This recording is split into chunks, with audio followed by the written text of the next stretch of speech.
Welcome to प्रखर academy. आपके channel पर आपका स्वागत है। शुरुआत करते हैं आज के मोटिवेशनल थॉट के साथ। और आज का थॉट है, when you know your worth no one can make you feel worthless. देखिए, देखने में आता है कि बहुत से लोग आपके साथ एक माइंड गेम खेलते रहते हैं। आप ही के दोस्त होते हैं, आप ही के रिलेटिव्स होते हैं, आप ही के ब्रदर सिस्टर हो सकते हैं या वट एवर जो भी।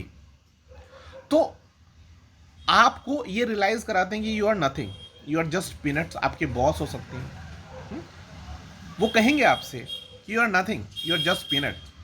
But believe me my friend, अगर आपको आपकी वर्थ पता है ना, तो दुनिया में कोई भी व्यक्ति आपको छोटा नहीं एहसास करा सकता, because you know that what you are.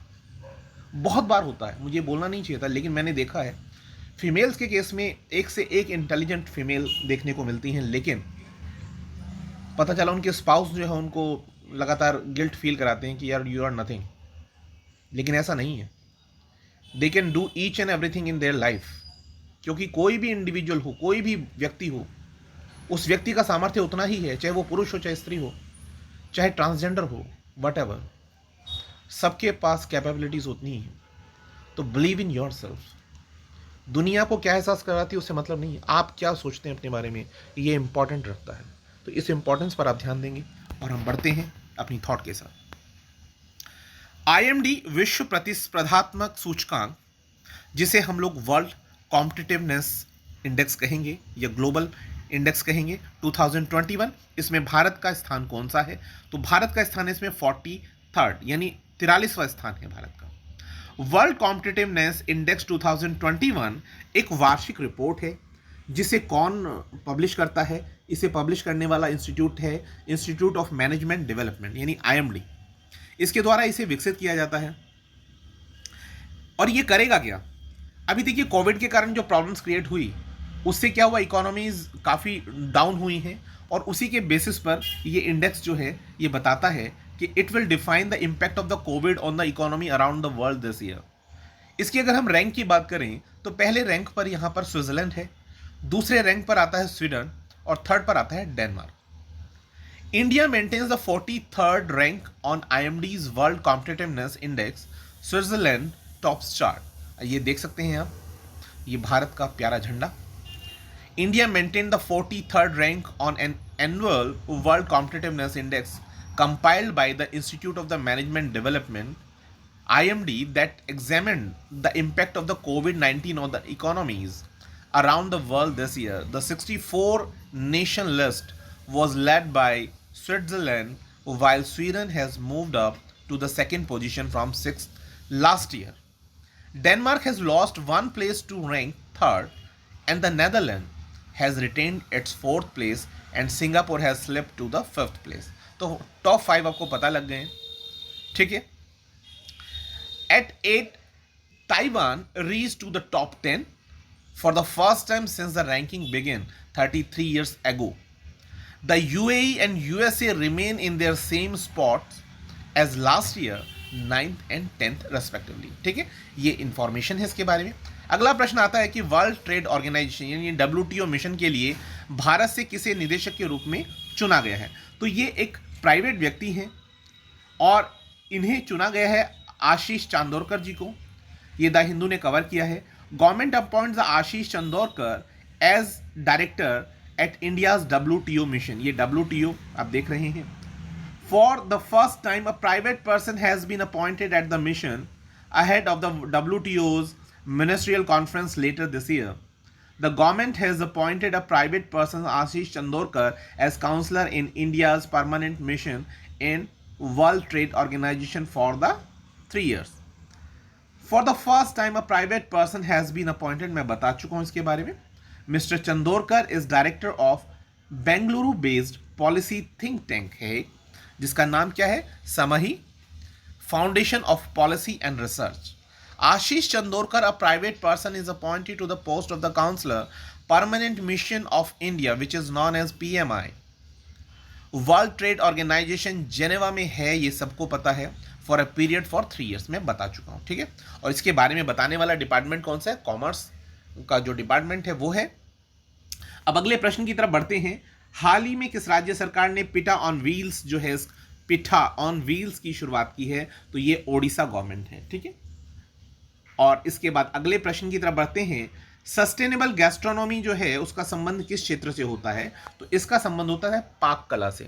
जिनकी हिंदी बहुत शुद्ध नहीं है बता देता हूँ, खाना बनाने की जो विधि है, जो रेसिपीज डेवलप करने की विधि होती है, इसी को पाक कला कहते हैं। और 18 जून को सस्टेनेबल गैस्ट्रोनॉमी डे के रूप में मनाया गया, ठीक है। और ये कल ही था। और किसी विशेष क्षेत्र में, देखिए हर एक क्षेत्र का अपना एक डिश होता है, और उस डिश को वहाँ की जो शैली है, जो स्थानीय भोजन है या व्यंजन है, उसके रूप में उससे संबंधित रखते हैं। अब मैं आपको एक एग्जांपल देता हूँ। जैसे हम नॉर्थ इंडिया से बिलोंग करते हैं, तो यहाँ पर मैं नॉर्थ इंडिया में भी यूपी से या दिल्ली से, तो यहाँ पर जैसे मैंने कढ़ी खाई थी, नमकीन कढ़ी। अब मेरा मौका लगा और मैं आपका उदयपुर की तरफ गया, तो उदयपुर में मैंने कढ़ी, मुझे क्योंकि बहुत पसंद थी, तो मैंने कढ़ी के लिए ऑर्डर किया, और मैंने जब उससे खाया तो मैंने देखा वो मीठी थी। तो दैट मे बी कि हो सकता है खट्टी भी होती है, लेकिन मैंने पहली बार कढ़ी को मीठे रूप में वहाँ पर खाया, तो ये मेरे लिए एक अलग अनुभव होता। तो हमारे देश में अलग अलग क्षेत्रों में अलग अलग तरह के व्यंजन मिलते हैं, और भारत में ही क्यों, पूरे विश्व में आप देखेंगे अलग अलग व्यंजन आपको खाने को मिलेंगे, ठीक है। तो यही पाक कला से रिलेटेड बात है। अगला प्रश्न आता है विद्या बालन। हाँ बिल्कुल, ये जो अभिनेत्री विद्या बालन है, उनकी एक फिल्म आ रही है शेरनी। उसके निर्माताओं ने किस पर्यटन बोर्ड के साथ साझेदारी की है? तो मैं आपको बता दूं, उन्होंने की है मध्य प्रदेश पर्यटन बोर्ड के साथ। और मध्य प्रदेश पर्यटन बोर्ड के साथ क्यों की गई है? क्योंकि आपको पता है सबसे ज़्यादा जो जंगल हैं, सबसे ज़्यादा जो अभ्यारण्य हैं, वो सब कहाँ है? मध्य प्रदेश में है।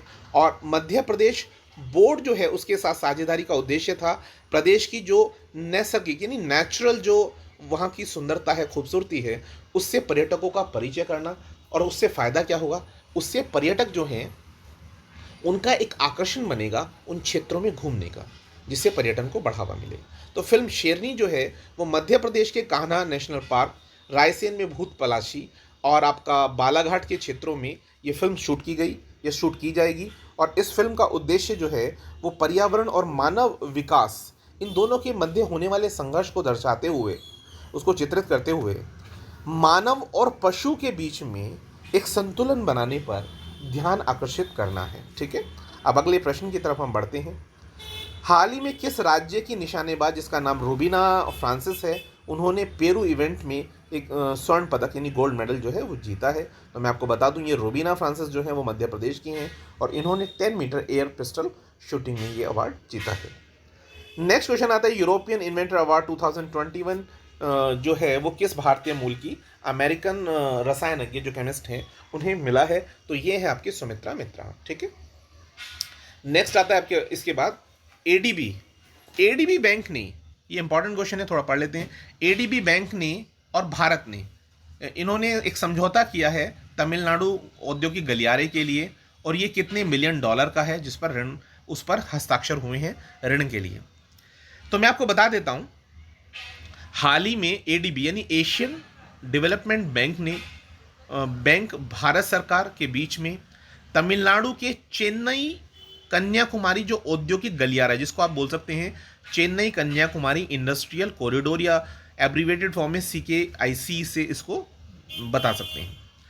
इसमें कनेक्टिविटी को बेहतर करने के लिए और इंडस्ट्रियल डेवलपमेंट के लिए 484 यानी 484 मिलियन डॉलर के ऋण पर हस्ताक्षर हुए हैं। अब ये है क्या? भारत का जो ईस्टर्न कोस्ट है यानी पूर्वी तट आर्थिक गलियारे के रूप में हम इसको सोच रहे हैं, EC का इसको हिस्सा मान रहे हैं, जो कि पश्चिम बंगाल से लेकर तमिलनाडु तक फैला हुआ। अब बात यह आएगी कि यार औद्योगिक गलियारा होता क्या है? तो इंडस्ट्रियल कॉरिडोर से हमारा मतलब ये होता है कि ऐसा क्षेत्र या ऐसे राज्य जिनसे होकर वो मार्ग गुजरता है जहाँ पर परिवहन बेहतर होना चाहिए, क्योंकि जैसे हमें कच्चा सामान मंगाना है या प्रोडक्ट बनने के बाद हमें कहीं भेजना है, तो वहाँ पर वो जो गलियारा है वहाँ पर कनेक्टिविटी बहुत अच्छी होनी चाहिए, ठीक है। तो औद्योगिक गलियारा हमारा मतलब हो गया मूल रूप से मुख्य मार्ग के रूप में उन राज्यों से होकर गुजरने वाला एक मॉडल परिवहन सेवा युक्त गलियारा, ठीक है। इसके बाद बात आती है कि औद्योगिक गलियारा जो होता है, उद्योग और जो इंफ्रास्ट्रक्चर होता है उनके बीच में एक सामंजस्य होना चाहिए, मतलब एक बेहतर एक दोनों के बीच में कोऑर्डिनेशन होना चाहिए, जिससे कि आर्थिक और सामाजिक विकास में आसानी से आप डेवलपमेंट या वृद्धि कर सकते हैं, ठीक है।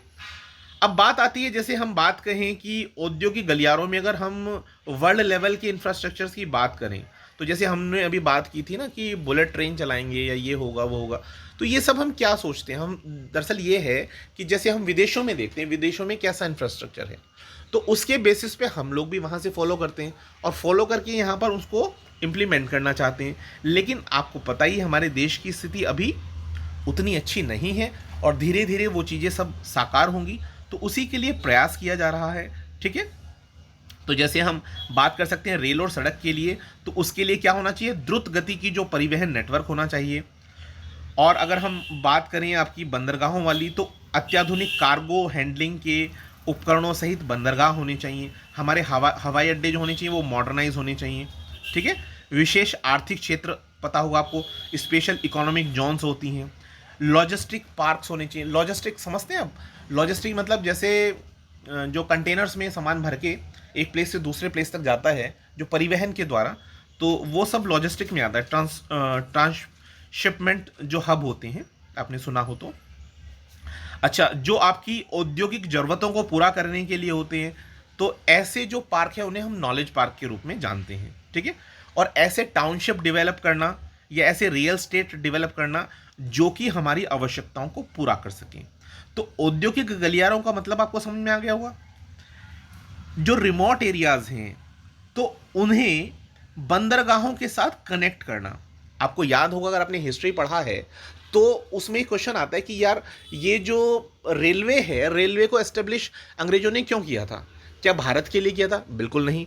और जो लोग हिस्ट्री जानते हैं उन्हें पता होगा उन्होंने किस लिए किया था, जिससे कि भारत के जो दूर दराज के इलाके हैं उन इलाकों से कच्चे सामान को लेकर के इंडस्ट्रियल एरिया तक आया जा सके, और इंडस्ट्री के अंदर उनको पक्के सामान में तब्दील करना, या नहीं भी कर रहे हैं तो कोई बात नहीं। इनिशियल लेवल पे तो क्या होता था, सिर्फ कच्चे सामान को लेकर आते थे पोर्ट तक। मतलब पोर्ट कहाँ पर है आपका? मुंबई की तरफ। तो मुंबई हो गया, गुजरात हो गया, तो ये आपका वेस्टर्न कोस्ट जो है, यहाँ से वो सामान सारा लद करके कहाँ जाता था? वो जाता था आपका यूरोप में, ठीक है। तो उस कनेक्टिविटी को बेहतर बनाने के लिए रेलवे की स्थापना उन्होंने की थी 1853 में, ठीक है। चलिए खैर, हम बहुत डिटेल में नहीं जाएंगे, अभी टॉपिक पर आते हैं। तो ये मैंने थोड़ा सा आपको बताया इसके बारे में। अब आगे आता है इसके बाद, जो डीप ओशन मिशन है वो क्या है? बहुत इंपॉर्टेंट है। 2 दिन से डालना चाह रहा हूँ लेकिन नहीं डाल पा रहा हूँ इस क्वेश्चन को। अब मैं आपको बता देता हूँ इसके बारे में कि भाई ये है क्या जो हम बात करते हैं डीप ओशन मिशन। देखिए, नाम से ही आपको अंदाजा तो हो रहा होगा, ओशन इसमें जुड़ा हुआ है। तो ओशन यानी आपका महासागर। तो है क्या, हमने आकाश में भी काफ़ी रिसर्च करनी शुरू की, और जितना भी हमारे पास धरती है उस पर तो हम रिसर्च कर ही चुके हैं, लेकिन महासागर हमसे अभी अछूता है। अछूता मतलब अनटच्ड है। बहुत सारा पोर्शन ऐसा है जो हमने अभी तक नहीं खंगाला है, और इतना एनरिच है, इतने मिनरल्स हो सकते हैं, इतनी चीजें हो सकती हैं वहां पर जिसका आप अंदाजा नहीं लगा सकते। तो उसी के लिए ये जो डीप ओशन मिशन है इसको लॉन्च किया जा रहा है, और इसको लॉन्च जो किया जा रहा है इसे मंजूरी मिल गई है केंद्रीय मंत्रिमंडल के द्वारा। काफ़ी समय से लंबित मामला था।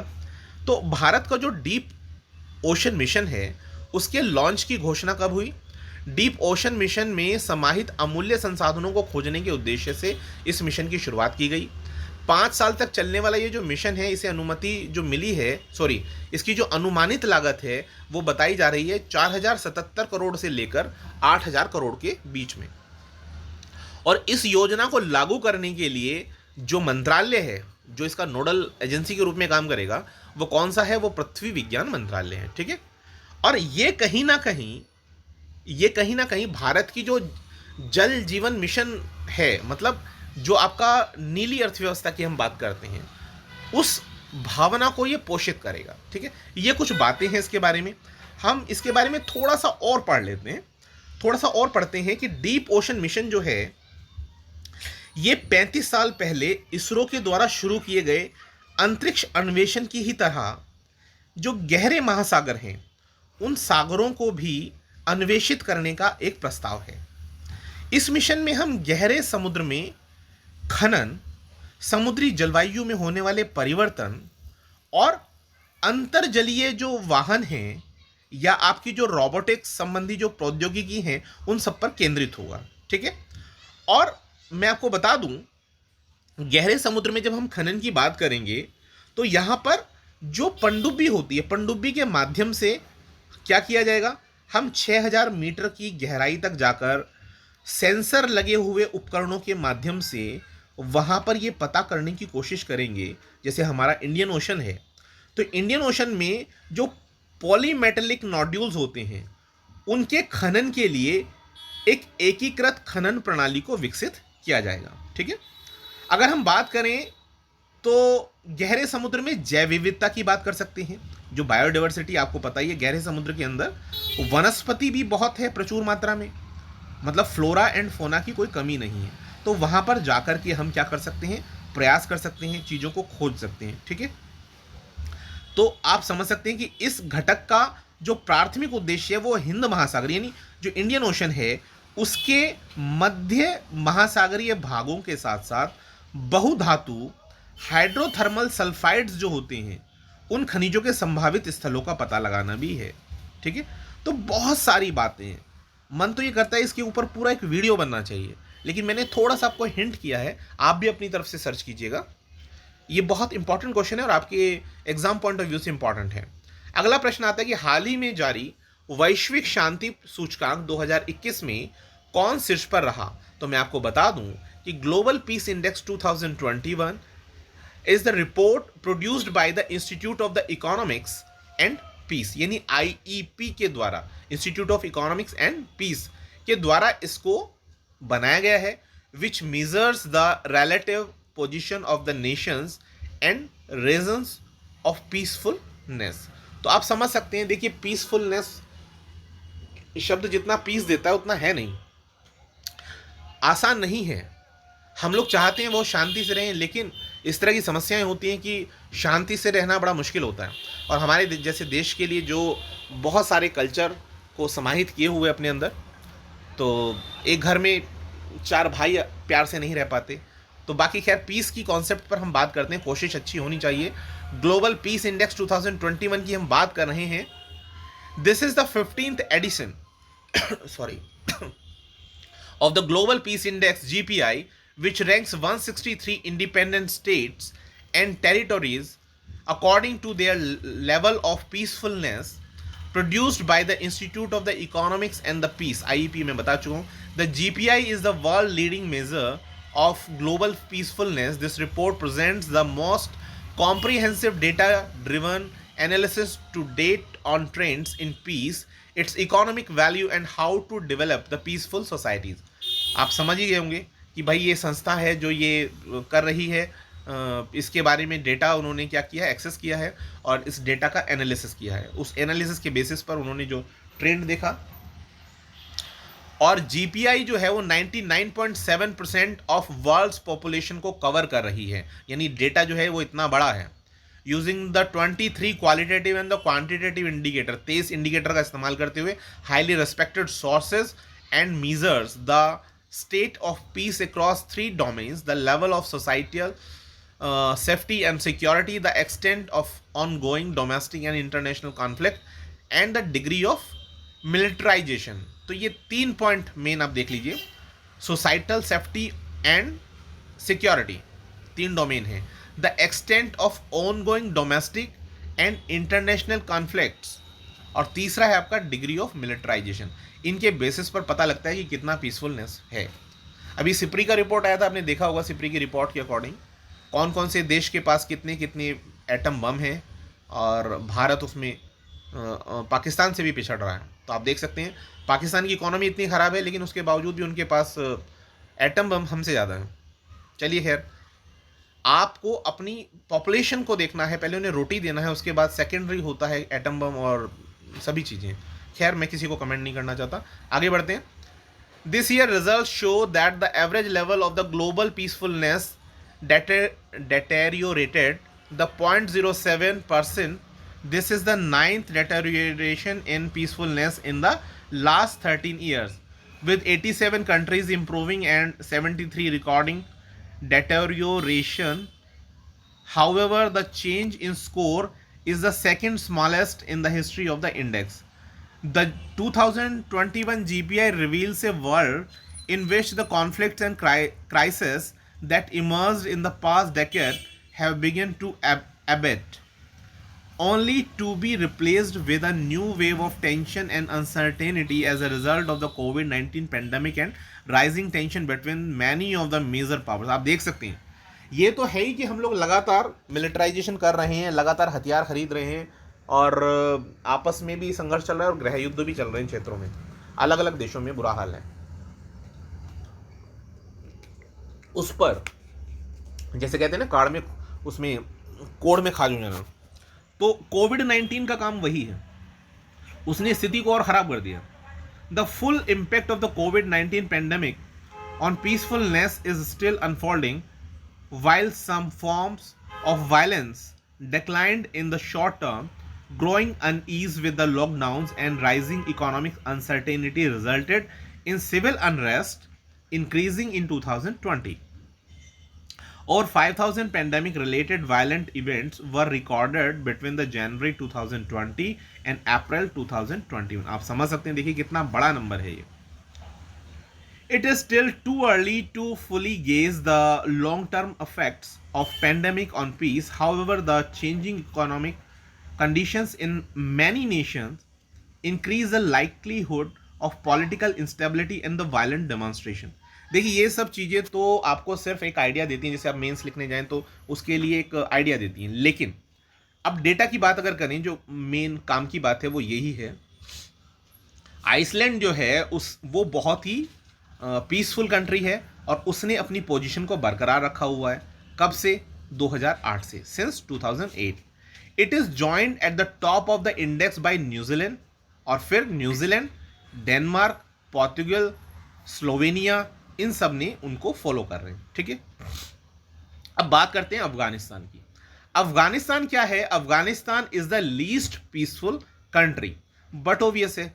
क्यों है? क्योंकि वहां पर अनरेस्ट की सिचुएशन है, और in the world for the fourth consecutive year, followed by Yemen, Syria, South Sudan and Iraq. ईश्वर इन पर भी कृपा करे और इनके बीच में भी सहमति बने, लेकिन नहीं है और बहुत बहुत बुरी हालत है।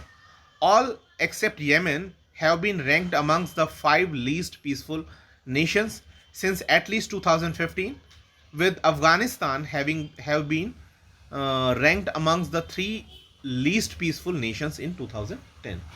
चलिए खैर, ये बहुत लंबी चौड़ी बात है। इसमें आप देख सकते हैं कि जीपीआई के मामले में यूरोप टॉप पर है और बाकी कंट्रीज जो हैं वो बहुत नीचे हैं। सिंगापुर ने भी अपना स्थान खो दिया है, fail out of the top 10। अब मेन बातें मैंने पहले ही लिख ली थी। आइसलैंड जो है वो 2008 से अब तक टॉप पर है, न्यूजीलैंड है, उसके बाद डेनमार्क है, और भारत का स्थान 135वां है। पहले वो 141 में था, और अफगानिस्तान सबसे कम शांति वाला देश है। अब बात करते हैं customised crash course programme for कोविड-19 फ्रंटलाइन वर्कर्स। ये किस योजना के अंतर्गत डिज़ाइन किया गया?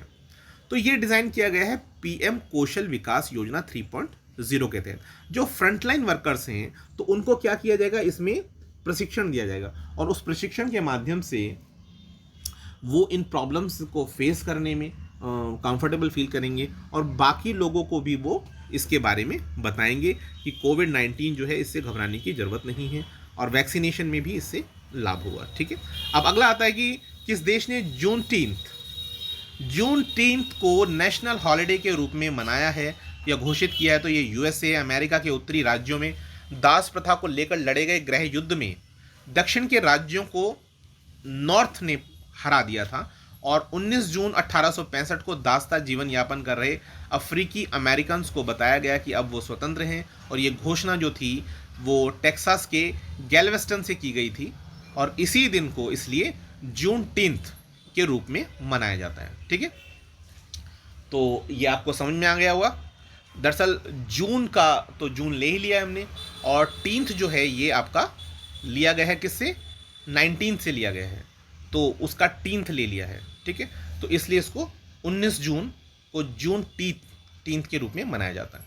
अब आप यहाँ देख सकते हैं, declaration of the Juneteenth holiday spark scramble in states, Columbus, Congress and President Joe Biden acted with unusual swiftness this week in approving the Juneteenth as a national holiday, a move that sent many states scrambling to clarify their policies on the observance with less than a business day's notice। ठीक है।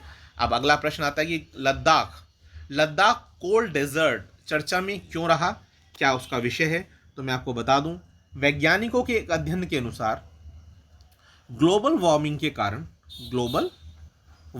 के कारण ये कहा जा रहा है कि जो लद्दाख रीजन है, उस रीजन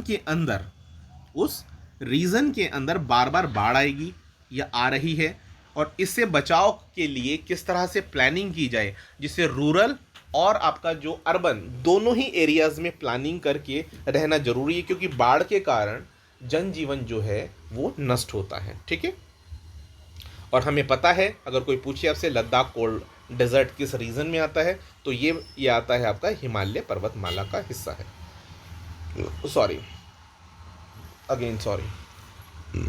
बन्नी घास के मैदान किस क्षेत्र में पड़ते हैं और ये चर्चा में क्यों है, तो मैं आपको बता देता हूं।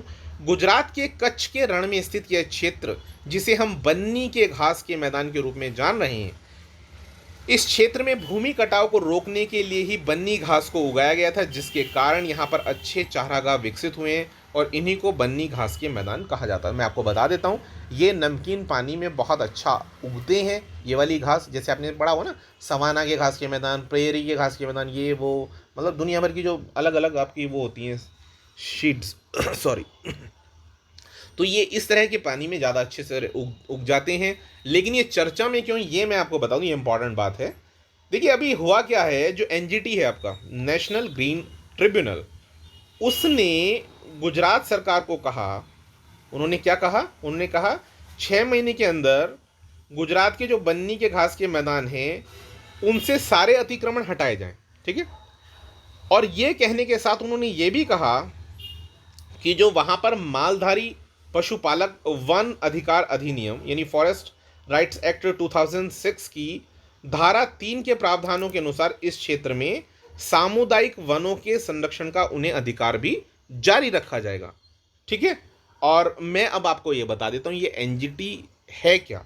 तो एनजीटी जो है, जिसे आप नेशनल ग्रीन ट्रिब्यूनल कहते हैं, ये पर्यावरण संरक्षण और वनों तथा जो प्राकृतिक संसाधन हैं उन सबको कंजर्व करने से रिलेटेड जब भी समस्या आती है, तो उन समस्याओं का निपटान या निस्तारण करने के लिए जो प्रभावी संस्था है उसका नाम है नेशनल ग्रीन ट्रिब्यूनल। और बनी कौन से एक्ट से थी, नेशनल ग्रीन ट्रिब्यूनल एक्ट 2010 के द्वारा।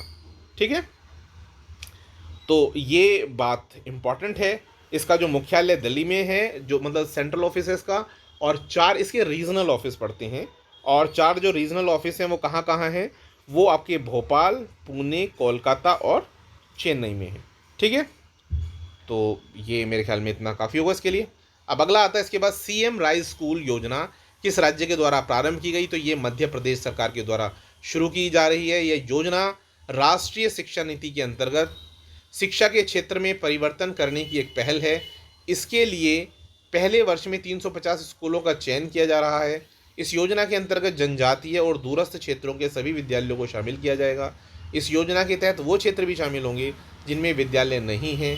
इसके अंतर्गत स्कूलों का चयन जिला और ब्लॉक स्तर पर किया जाएगा। देखिए मेन बात बता दूं मैं आपको, ये कोशिश की जा रही है कि इन्हें केंद्रीय विद्यालय की तर्ज पर बनाया जाए। 1 लाख से ज़्यादा स्कूल हैं जिन्हें कि उसी तर्ज पर मर्ज करते हुए ये सुविधा इसमें प्रदान की जाएगी। थोड़ा सा आप देख सकते हैं यहाँ पर डिटेल है। Madhya Pradesh schools will be merged together if they share a boundary of 15 km of radius. Announced by the Madhya Pradesh School Education Department, the schools will be merged and rebuilt into a bigger school for classes up to senior secondary as a part of the CM Rise School initiative by the state government. The schools will be built with the modern facilities including smart classroom, providing exposure to students in form of the excursion, inter-school activities and helping the students to build a professional career.